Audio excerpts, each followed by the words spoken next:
नमस्कार, मैं अनुष्का और आप देख रहे हैं एबी न्यूज़। अभी हम मौजूद है पटना के मीठापुर में। यहाँ पे किसान अपनी सब्जियाँ, फल, कला लेके बैठे हुए हैं और लोग उनकी कला को देखने आ रहे हैं। इनका मेन लक्ष्य है सरकार तक अपनी बात पहुँचाना और अपनी कला का प्रदर्शन करना। अभी हम आए हैं यहाँ पे और यहाँ के किसानों से बात करेंगे और जानने की कोशिश करेंगे कि किस तरह से वो अपनी खेती बाड़ी को संभालते हैं, क्योंकि किसान है तो हम हैं, हमारा रहना सहना खान पान सब उन पे कहीं ना कहीं निर्भर करता है। फल सब्जी तो आपने बहुत देखे होंगे, लेकिन अब हम बात करेंगे मशरूम की, क्योंकि इसका खेती बाकी सब्जियों के खेती से अलग होता है। बताइएगा कि इसका खेती करने के लिए कैसे होता है इसका खेती? देखिए, इसकी खेती करने के लिए कुछ नहीं, हमें गेहूं का भूसा चाहिए, स्पॉन्ज चाहिए जिसको देहाती भाषा में हम लोग मशरूम का बीज भी कहते हैं, पीपी बैग चाहिए। और अगर हम यही कहेंगे अपने किसान भाइयों से कि अगर थोड़ा बहुत खाने के लिए कर रहे हैं तो भूसा में कीटनाशक ना डालें। जैसे कुछ लोग फार्मिन डालते हैं, बेबिस्टिन डालते हैं, उसका जगह सेहत के लिए बहुत हाँ, सेहत के लिए ख़राब है, केमिकल है वो। हम यही कहेंगे अगर कुछ भाई खाने के लिए अपने घर में खाने के कर रहे हैं तो भूसा को जैसे धान सोलते हैं ना, उस तरह गर्म पानी से उपचार विधि में लावें उसको, या नहीं तो बेस्ट डिकम्पोजर से उपचार कर सकते हैं या चूना से उपचार कर सकते हैं। बहुत अच्छा रहेगा सेहत के लिए। हम यही कहना चाहेंगे किसान भाइयों की करनी है। बाकी सब्जियों को हम लोग घर के बाहर खेत में लगा सकते हैं, लेकिन मशरूम एक ऐसा है ऐसा कि ये अपने घर में लगेगा, छाया में लगेगा, यानी ये इंडोर क्रॉप है ये। इसमें जो है सबसे पहले ये आप देख लीजिए कि क्लोरोफिल है नहीं, सूर्य की रोशनी में रहने वाले जो है क्लोरोफिल है, सबसे बड़ी बात है। ये हमारा जो है छाया में है, क्लोरोफिल नहीं है, ये कोई छिलने की भी जरूरत नहीं है, सीधे बनाइए, कोई दिक्कत नहीं है। यहाँ पे दो प्रकार के मशरूम दिख रहे हैं, इस दोनों में क्या अंतर है? देखिए, इसको अफ्टर मशरूम कहते हैं और इसको बटन मशरूम कहते हैं। इसको बनाने में थोड़ी मालिक की जिम्मेवारी बहुत ज़्यादा है, खर्च ज़्यादा है, लेकिन इसको हम साइज में बना सकते हैं। अफ्टर को हम साइज में बना सकते हैं। इसमें हमको करीब 65 दिन टाइम लगेगा। पहले 1 महीना तक हमको इसको कंपोस्ट बनाना पड़ेगा, उसमें गेहूँ का भूसा और उसमें जो है रासायनिक खाद जैसे DAP हुआ, यूरिया हुआ, पोटास हुआ, ये सब मिला के उस केमिकल और मिलाए जाते हैं, दवाई मिलाए जाते हैं। तो इसमें बनाने से थोड़ा रिस्क ज़्यादा है। अगर हम ख़राब हो गया कंपोस्ट मेरा या उत्पादन कम हुआ मौसम के अनुसार तो होगा क्या, मेरा बहुत ज़्यादा पूंजी डूब जाएगा। लेकिन इसमें पूंजी डूबने की आशंका कौन से मौसम में ज़्यादा? देखिए, ये जो है आपको अगस्त से लेकर के जो है फरवरी महीने तक बटन ज़्यादा है, लेकिन आफ्टर जो है आपको इसको जो है हम सितंबर से लेकर के है मार्च तक हम बहुत अच्छा ले सकते हैं। अगर जिनके यहाँ AC वगैरह लगा हुआ है यानी आधुनिक व्यवस्था है वो तो अप्रैल तक ले सकते हैं, कोई दिक्कत नहीं है, आगे भी ले सकते हैं, कोई दिक्कत नहीं है। लेकिन अब मार्च के बाद हम लोग जो है मिल्की मशरूम पर जा रहे हैं। अभी सीजन नहीं है, लेकिन मार्च के बाद हम लोग मिल्की भी लगाएंगे। और हमारे यहाँ पुआल मशरूम का बहुत कम दायरा है। लेकिन अब मशरूम की खेती इतनी कम हो गई है कि शायद बहुत मैडम ऐसा कि प्लेटफार्म उसका नहीं मिला, लेकिन प्लेटफार्म सरकार तो दे नहीं सकती है। अगर हम उत्पादन कर रहे हैं तो मार्केट तो हमें खोजना होगा। सरकार व्यवस्था बना रही है कि मशरूम कीजिए, वो हम लोगों को हमारे कर रही है, हम लोग को हमारे अनुदान की व्यवस्था कर रही है। मतलब सरकार की तरफ से मदद मिल रही है, अनुदान की व्यवस्था है इसमें। अगर हम करना चाहें तो अगर हॉर्टिकल्चर में जाएंगे हम, है ना, तो उसमें हम लोग को अनुदान मिल सकता है। लेकिन अनुदान के पीछे अगर हम जाए तो हम बैक हो जाएंगे, क्योंकि अनुदान मिलने में बहुत संभावनाएं कम हो जाती है। बिहार को छोड़, जबकि बिहार कृषि मतलब किसानों के लिए बहुत बड़ा जगह माना जाता है, बड़ा हब बना हुआ है। और हमारे जो मशरूम जो है यहाँ पर बहुत असीम संभावनाएँ हैं। और अगर हम सब लोग इस पर जुटें तो सरकार शायद कुछ मदद कर दी। हाँ, सरकार से कुछ व्यवस्था है, अगर इसको सहकारी रूप दिया जाए। अभी चाइना जो है मशरूम में बहुत आगे बढ़ा हुआ है विश्व स्तरीय पर, तो उसका मुख्य कारण क्या, वो सहकारी रूप दिए हुए है। लेकिन हमारी सरकार के पास शायद वो व्यवस्था नहीं है कि इसको सहकारी रूप दे। हम कहना चाहेंगे सरकार से, प्रार्थना हमारा यही है कि इसको सहकारी रूप दे, हर एक जगह समूह बनावे और समूह के माध्यम से हमारे मशरूम की खेती कराई जाए। तो जैसा कि आप देख रहे हैं कि यहाँ पे देसी सत्तू रखा हुआ है। यहाँ के लोगों से बात करेंगे और पूछेंगे कि ये सत्तू कैसे पीसा जाता है।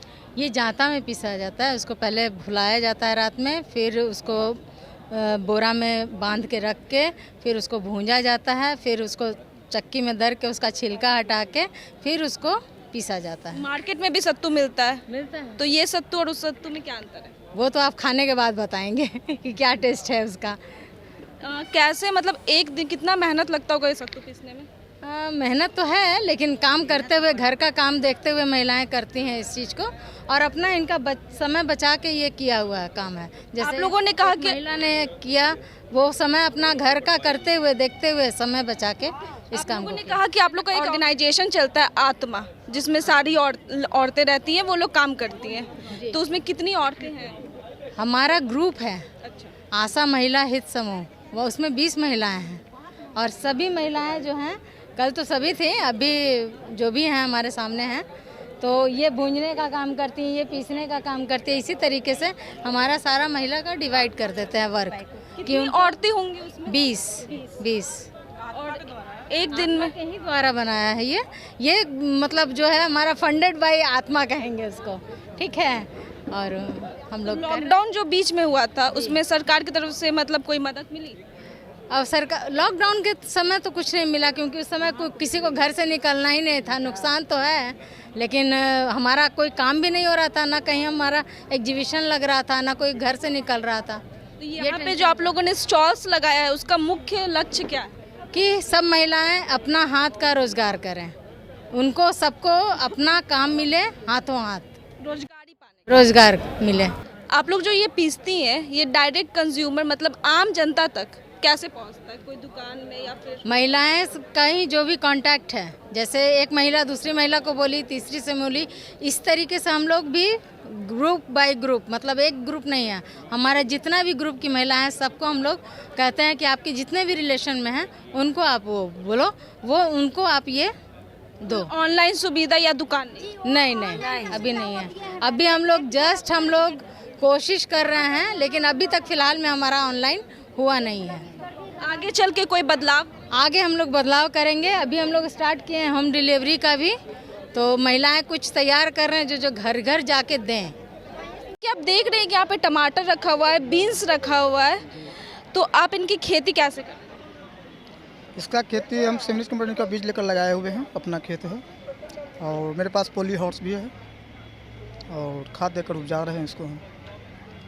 तो जब आप इसकी खेती करते हैं तो कौन कौन सा खाद का प्रयोग करते हैं? DAP, urea, phosphate, potash, zinc और बहुत खाद है। कीटनाशक सरकार की तरफ से कैसी मदद मिलती है? 50% अनुदान मिल रहा है अभी, 50%। बिहार की मिट्टी किसानों के लिए शायद बहुत ज़्यादा फायदेमंद है, फायदेमंद है। बिहार मेरा बहुत, क्योंकि यहाँ बहुत सारे किसान हैं। हाँ, और बहुत ज़्यादा अनुदान भी मिला है बिहार में, लेकिन करने वाले किसान यहाँ कम हैं।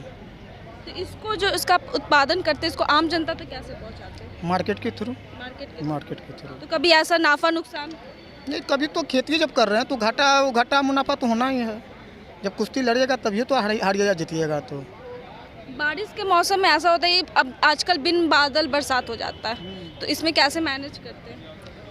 तो मार्केटिंग पे निर्भर करता है वो। यदि नहीं मार्केट की बात नहीं कर रहे, जैसे होता है ना कि खेत में पानी भर जाता है, कभी ऐसा होता है कि सूखा पड़ जाता है खेत, तो इसमें तो फिर से लगाते हैं, उसको पकड़े फिर। और यदि देखिए मार्केटिंग में यदि भाव की चढ़ाव उतार, यदि घाटा लगा भी, अब भाव जो यदि है तो मेकअप कर जाता है, उसमें कोई फर्क नहीं पड़ता है। जैसा कि आप देख सकते हैं कि यहाँ पे अलग अलग प्रकार के सामान रखे गए, चावल है, हनी है, सब्जियां हैं, यहाँ तक कि कला मधुबनी पेंटिंग भी है। आइए बात करते हैं और इनसे पूछते हैं कि इतने सारे सामान को जिन्होंने रखा है अरेंज करके, कैसे इन्हें मैनेज करती हैं आप? किसान को हम लोग बुलाते हैं और किसान जो मधुबनी पेंटिंग किए हैं वो आए, मिक्स अचार जो बनाते हैं वो खुद लेकर के आए, फिर जिनका सब्जी का उत्पादन करते हैं वो सब्जी लेके आए, फ्रूट का है तो फ्रूट करते हैं, मधुमक्खी का जो पालन करते हैं वो हमारे किसान हैं, ये परमेश जी ये मधुमक्खी पालन करते हैं वो लेकर के आए, हमारा जैविक जो चावल है जो किसान उपजाते हैं वो लेकर के आए। तो सब किसान के सहयोग से और हमारे जितने भी कर्मी हैं हमारे सर के सहयोग से, सबके सहयोग से ही ये संभव हो पाया। ये जो पेंटिंग है, आखिर इन सब्जी के साथ ये पेंटिंग? हाँ, नहीं यहाँ पे मिक्सिंग था। आप चाहे एक कैटेगरी था डिवाइडेड, आप मधुबनी पेंटिंग लगाएं। आप बगल के स्टॉल में भी देख रहे होंगे कि वो लोग भी मधुबनी पेंटिंग के बेसिस पे बैग और पर्स ये सब दुपट्टा वगैरह पे काम किए हैं। तो ये सारा मिक्सिंग है यहाँ पे, कोई ऐसा ज़रूरी नहीं है कि वेजिटेबल है तो मधुबनी पेंटिंग नहीं होगा। ये सब के ऊपर प्राइस फिक्स था, लोग अपनी कला को दिखाएं, इसलिए जब किसान का नाम हम लोग लेते हैं तो हमारे दिमाग में कहीं ना कहीं सब्जी फल ये सब आता है, तो इसके साथ कला को मतलब लेके चलना, ये श्रमिक और उद्यमी किसानों की बात की जा रही है ना, तो श्रमिक में और उद्यमी में ये भी एक आता है, कला भी आता है, इसलिए ये शो किया। जैसा कि आप देख सकते हैं कि यहाँ पे हनी फार्मिंग चलता है, मतलब यहाँ पे मधुमक्खी पालन की प्रक्रिया चलती है और यहाँ पे आपको ढेर सारा हनी देखने को मिल सकता है। इनसे बात करते हैं कि ये जो प्रक्रिया चल रही है वो किस तरह से चलती है। हनी पालन का प्रक्रिया बहुत ही आसान है और अपने इसमें कोई जगह ज़मीन की ज़रूरत नहीं है। एक किसान खेती करते हैं और हम बक्सा को रख देते हैं, उसे हनी निकलता है और किसान को फ़ायदा है उसे पोलिनेशन पर परागण क्रिया से, और पर परागण क्रिया कराने के लिए हॉर्टिकल्चर हमारी बक्सा को बांटती है, अप्रूव करती है हर किसान को कि ताकि कि मधुमक्खी दें और उसे परागण हो तो फसल 20% किसान के बिना खाद खरी के बेनिफिट मिल जाए। जब आपने ये पहली बार स्टार्ट किया था तो दिक्कतें आई थी? हाँ, पहली बार स्टार्ट करने में दिक्कतें ये आएंगी कि मधुमक्खी काटती हैं तो आदमी तुरंत डर जाता है कि भाई ये काटेगा तो क्या करें, इसका इलाज क्या है। लेकिन ऐसी मधुमक्खी में तो विष बहुत ही विष होता है, जो विष जो होता है कोबरा का उसी का होता है, लेकिन मात्रा इतना ही कम होता है कि उससे कोई इफ़ेक्ट नहीं पड़ता। और ये विष से एड्स जैसे बीमारी और भी बहुत सा घातक बीमारी आपको नहीं होंगे मक्खी काटेंगे तो पालने वाले को। यहाँ पे अलग अलग प्रकार के हनी रखे गए हैं। ये हनी किस चीज़ की हनी है? जामुन। अच्छा, हम लोग अभी विषय है कि हनी कैसे अलग अलग तरह के होते हैं। अलग अलग तरह हनी होते हैं, जिसमें सबसे पहले हम लोगों को शुरुआती में बरसात के बाद एक फसल होता है जिसका नाम है सुरगुज्जा या कहें जटनी। उसका हनी बहुत ही तीखा होता है, जो नीम के नाम पर भी लोग बेचते हैं कंपनी में, और वो शुगर के लिए बहुत ही अच्छा हनी होता है। दूसरी हनी है आपको उसके बाद मिलता है सरसों, जो सारे जगह मोकामाबाद, बख्तियारपुर या छत्तीसगढ़, MP, मध्य प्रदेश में ये सभी जगह सरसों की सबसे अधिक खेती हो। वहाँ पर बक्सा लगाने से सरसों की बढ़िया कलेक्शन होता है। एक बक्से से 20 से 25 किलो तक शहद खाली सरसों से, यहाँ तक कि कभी कभी 40-50 kg तक शहद एक बक्से से सिर्फ सरसों में ही निकल जाता है।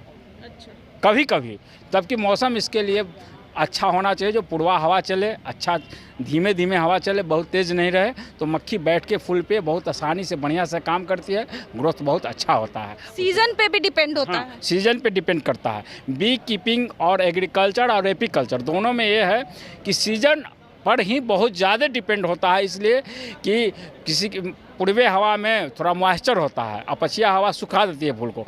अगर पूर्वा हवा चलते रहता है तो पूरे दिन रस कलेक्शन कर सकती है मक्खी, पछिया हवा चला तो माने 2-3 घंटा कलेक्शन करेगी, फूल सूख जाएंगे।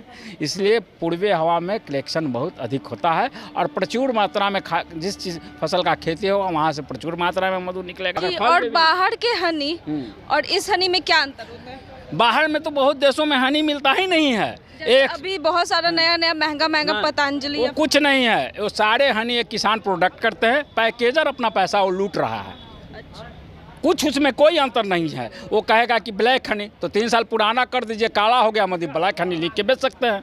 वो तो भ्रम पैदा करके लोगों को पैसा लूटती है, लेकिन किसान किसी को लूटता नहीं। किसान किसी को बताने के लिए पैदा हुआ है, उपजाने के लिए पैदा हुआ है और उसको प्रचार प्रसार करने के लिए पैदा हुआ है। पैकेजर ही लूटता है और लोग लुटाते हैं, जानबूझ कर लुटाते हैं। वो उनके सामने भी पैक नहीं किया जाता है, फिर भी किसान से विश्वास नहीं जानते हैं। थोड़ा जैविक खेती के बारे में हम लोग ये तो देखते हैं कि हम लोग फल सब्जी कैसे खाते हैं, लेकिन आखिर हम लोग ये नहीं जानते कि उनमें क्या डलाता है जो वो उतना है सेहत के लिए स्वस्थ रहता है। बात करते हैं इनसे और जानने की कोशिश करते हैं कि ये आखिर वेस्ट कंपोजर कैसे बनता है। वेस्ट डिकम्पोजर से हम लोग जैविक खेती करते हैं। आज जो खेती हो रहा है वो बिल्कुल कीटनाशक से बिल्कुल जहरीला हो गया है आज के खाद्यान्न, और उससे क्या होता है कि अनेक तरह की बीमारी धर रहा है। इसलिए सरकार जैविक पर अब जोर देने लगा है। जैविक खेती वेस्ट डिकम्पोजर से जीवामृत, घन जीवामृत, कीटनाशक इस तरह से हम लोग बना के छिड़काव करते हैं और पटवन में के साथ भी देते हैं और छिड़काव करके भी देते हैं। इसलिए 3 बार जौन खेत में 3 बार एक साल में दे दिया जाता है तो वेस्ट डिकम्पोजर तैयार होता है। और इससे ये है जो कीटनाशक जो पड़ता है उससे रहित हो गया, और जो भी है वो शुद्ध हुआ खाना, इससे जो है जो खाएगा उसको रोग व्याधि नहीं धरेगा। यही अभी के खाना में देखते हैं कि बिना मौसम के कोई भी फल सब्जी मिलने लगता है, तो आखिर वो फल सब्जी कैसे बनता है? वो जो है जो पॉली हाउस, ग्रीन हाउस बना हुआ है, पॉली हाउस, उसमें जो है टेम्परेचर कम करके और जितना जिसको जितना टेम्परेचर की ज़रूरत है उतना बना के बेसीजन में सब्जी और फल। कोल्ड स्टोर रूम की बात आप कर रहे हैं, लेकिन कई बार ऐसा होता है कि उसमें इंजेक्शन भी डाला जाता है सब्जी फल में, तो उसका सेहत पे कैसा प्रभाव? उसके हम लोग जो कीटनाशक बनाते हैं उसमें 1 किलो लहसुन, 1 किलो हरा मिर्च दोनों को मिला के बेस्ट डिकम्पोजर में दे के कीटनाशक बनाते हैं और उसी से छिड़काव करते हैं, और तब है जो कीटनाशक जो बना उससे कीट व्याधि नहीं लगता है और उससे शुद्ध भोजन। पूरे भारत में ऐसा ऑर्गेनिक या फिर वेस्ट कंपोजर का डिमांड नहीं आया है, शायद सरकार की तरफ से वैसी मदद मिल रही है या नहीं? सरकार से मदद बहुत लॉलीपॉप दिखा रहा है सरकार, किसान को कुछ नहीं दे रहा है, वो लॉलीपॉप दिखाता है, इसलिए आज इतना पिछड़ा हुआ है। किसान को अगर जो कुछ भी मदद करना चाहेगा तो बिल्कुल आत्मनिर्भर बना देगा जैविक खेती